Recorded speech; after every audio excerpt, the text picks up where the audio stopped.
Bueno, pues a ver, el planteamiento que os venía a hacer hoy es uno de los que quizás es más complicado en la práctica, desde el punto de vista de la protección de datos en relación con la inteligencia artificial, ¿no?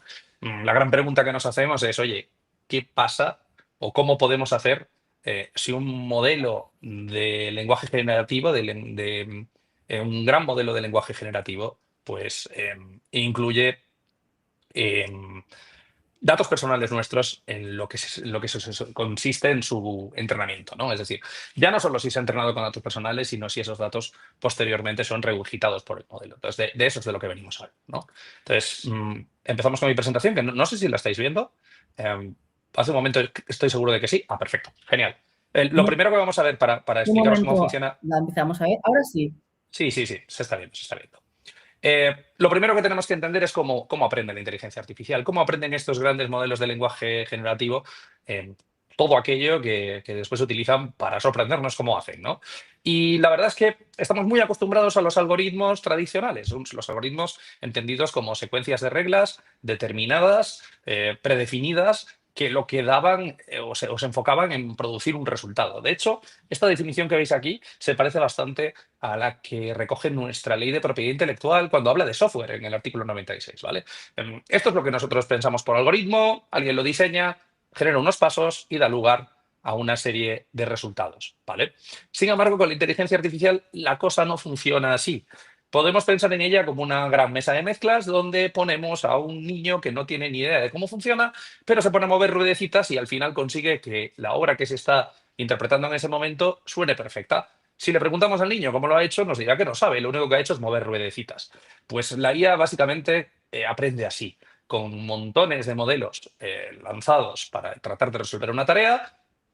Al final, alguno lo consigue, no sabe exactamente cómo lo ha hecho, pero realmente funciona. No le puedes preguntar cómo ha llegado a ese fin, por tanto, no tenemos una base de datos en la que se apoye para la toma de decisiones, más allá de la que utilizó para mover estas ruedecitas de la mesa de mezcla, y tampoco tenemos unas reglas claras en las que apoyarnos. Es decir, son montones de parámetros que están configurados básicamente en un sistema de ensayo-error. Así funcionan las redes neuronales y así es como aprenden los grandes modelos de IA generativa, ¿no? Mm.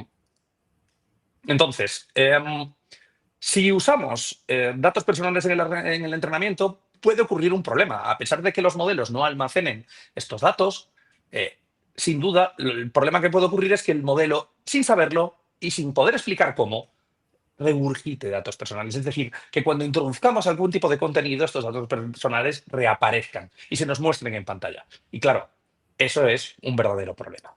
Eh, entonces, la pregunta que nos encontramos es, ¿puede el fabricante de un modelo, de uno de estos grandes modelos de lenguaje generativo, atender eficazmente un derecho al olvido cuando no hay una base de datos detrás?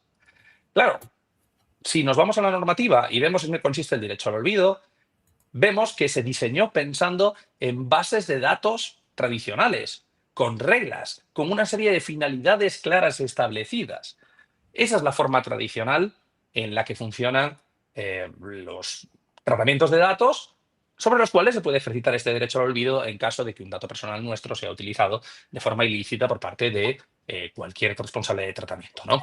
Sin embargo, para poder atenderlo, ese responsable necesita una serie de elementos. Tiene que conocer qué datos personales están afectados, tiene que poder localizarlos dentro de su tratamiento, tiene que poder suprimirlos y bloquearlos además, como exige la normativa española en nuestro caso, de forma efectiva, y tiene además que poder verificar que esta supresión se ha producido.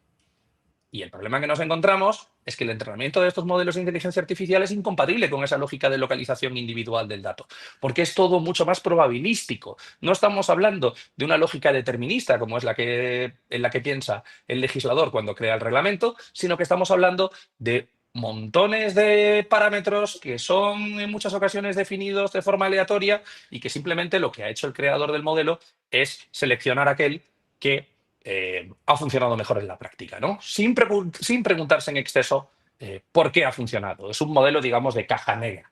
Eh, ¿Y qué debe hacer el derecho ante esta imposibilidad material? Bueno, pues hay varias opciones. La primera de ellas, ¿cuál es?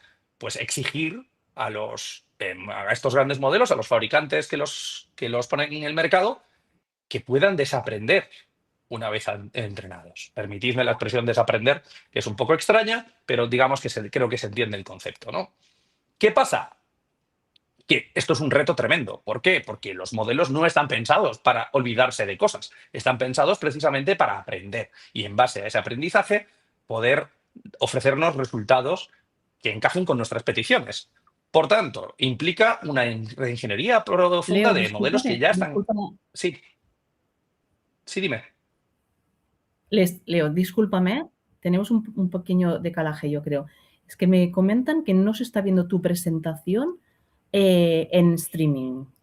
Por ¿Qué tanto, dices? lo que quizá deberíamos hacer es parar un minuto y ver Y lo si, intento cargar de sí, una me está manera. diciendo Manel que lo está haciendo en streaming y no se ve. Yo creo que sería nuestro compañero Rodolfo Guerrero, que está a los mandos, que quizá lo podría configurar.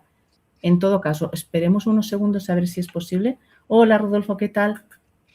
Qué gusto, presidenta. Nos Sí, comentan que no se está viendo en el streaming. sí, estaba revisando esa parte, sin embargo, me doy cuenta que internamente aparece con nosotros, pero desconozco la razón por la que no aparezca en tiempo real con los compañeros que nos acompañan por el canal de YouTube.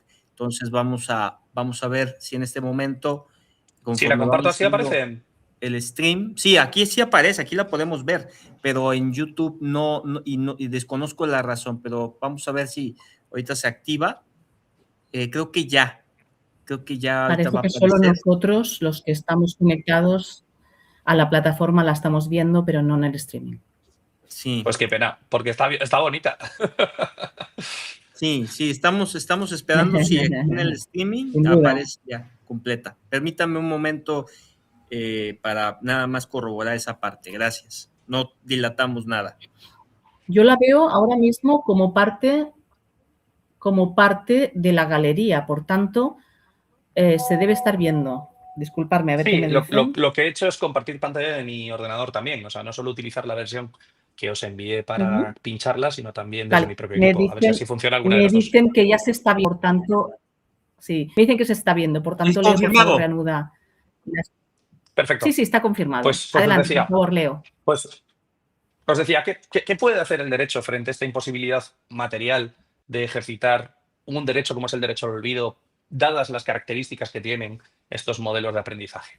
Bien, pues una de las opciones, como os decía, es obligar a estos modelos a desaprender. Y perdonad la expresión, porque quizás es poco ortodoxa, ¿no? Pero de eso se trataría.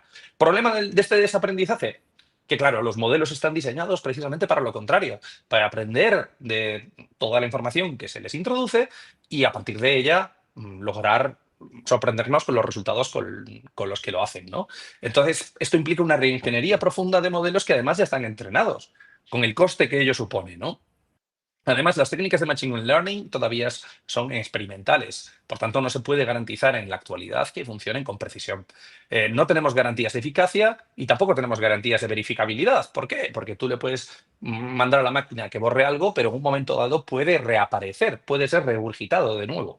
Tenemos además también unos costes técnicos y de desarrollo que presumiblemente son muy elevados y un impacto significativo en la innovación y la escalabilidad que desde la perspectiva europea en estos momentos nos preocupa, ¿no? Porque tenemos ese problema de competitividad que afecta a nuestra economía y que desde luego hay que tener en cuenta cuando se regula. Entonces, este no parece que sea el mejor de los escenarios, aunque es una de las posibilidades, ¿vale? Otro de los escenarios, ¿cuál es? Prohibir la utilización de datos personales para entrenar modelos de inteligencia artificial. Debo deciros que el uso de datos anónimos es la opción más sensata en el entrenamiento, ¿vale? Pero no podemos olvidar que en todo momento existe un cierto riesgo de que se incorporen accidentalmente datos personales en el entrenamiento de un modelo de IA. ¿Por qué?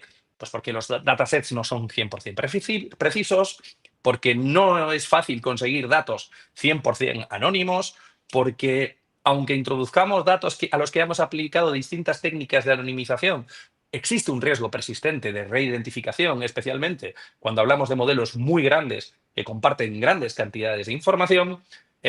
Porque si utilizamos datos sintéticos podemos encontrarnos con problemas de falta de calidad e incluso de aumento de sesgos, que son una de las grandes preocupaciones desde el punto de vista de la normativa de producto de la Unión Europea cuando se aprobó el Reglamento de Inteligencia Artificial, y porque además esto daría lugar a que se incentivasen entrenamientos realizados fuera de la Unión Europea para evitar que se nos apliquen estas restricciones, ¿no? Entonces, es otro problema que tenemos encima de la mesa.